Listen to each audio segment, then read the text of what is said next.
hapon po mga taga-panood ng aking YouTube channel. Sa hapon pong ito tayo po ay nagkaroon ng pagkakataon na makapag-video. Ayan po. Pero bago ako mag-umpisa sa aking vlog, shout out po sa aking kaibigan si Gerald Fraires. Ayan po mga kaibigan, hindi ko na po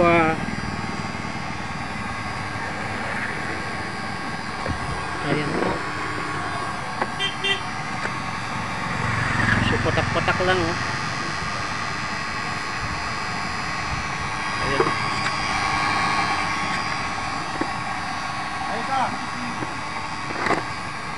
Ayan po. So dito tayo sa labas nag-place ng ating kalan para makita po ng ating mga kababayan. Ayan po, ginawa ko po itong kalan na to. Halos isang linggo ko itong ginawa. Ayan po, itong tangke po natin ay stainless. At meron po tayong masyadong mahangin, nag-overflow yung yun. Atin pong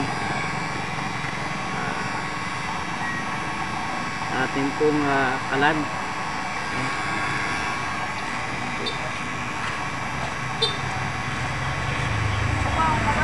So mukhang meron pa tayong ayusin sa nozzle. Hindi bluish yung yung kanyang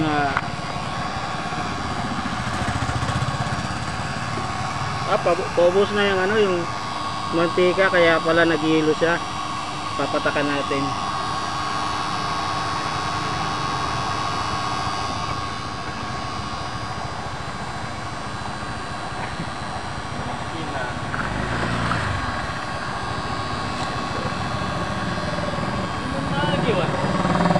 Very good.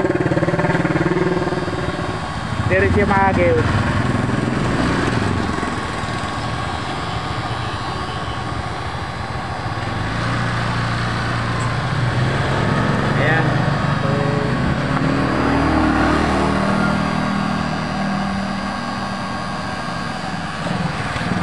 Susunod kong video, i-improve ko po yung ating nozzle kasi hindi po bluish yung yung kanyang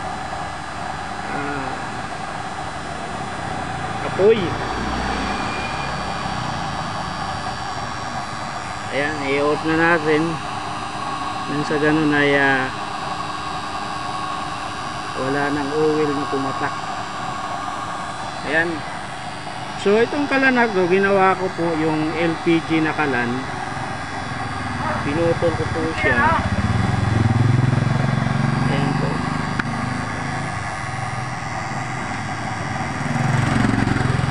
Ayan po. Yung ating pong tangke ay stainless. Kaso lang dito tayo sa nozzle na kailangan nating improve kasi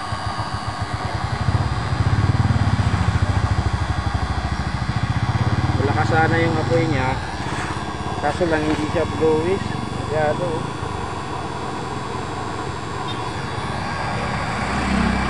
Ayan, so mga kaibigan, isang napakagandang pagkakataon na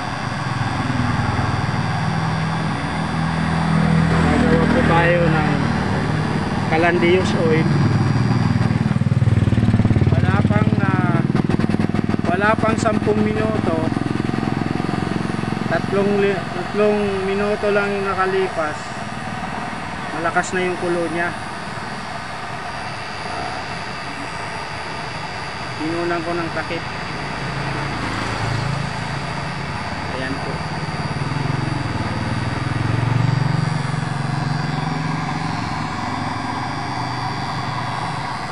So bali yung oil niya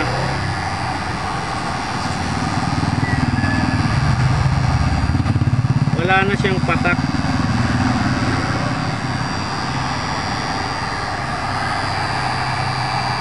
Pumapatak to.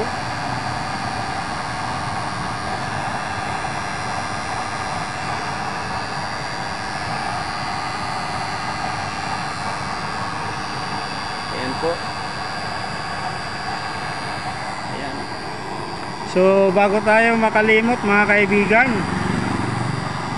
pa-subscribe naman sa aking YouTube channel nang sa ganun na susunod kong video ay ma-update ko kayo. Ayan po.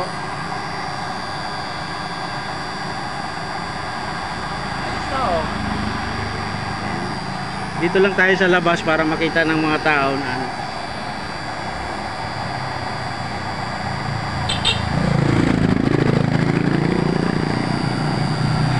Ayan.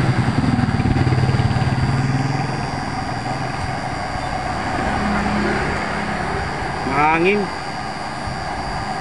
Sobra nga po kasi mahangin.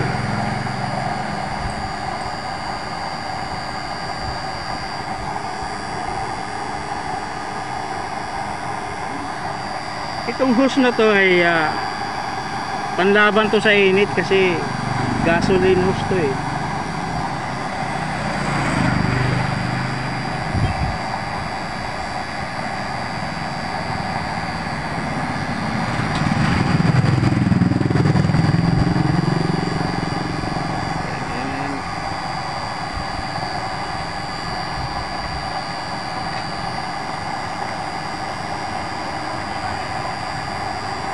So ayan po, hanggang dito na lamang po mga kaibigan kasi parami ng parami ang mga tao.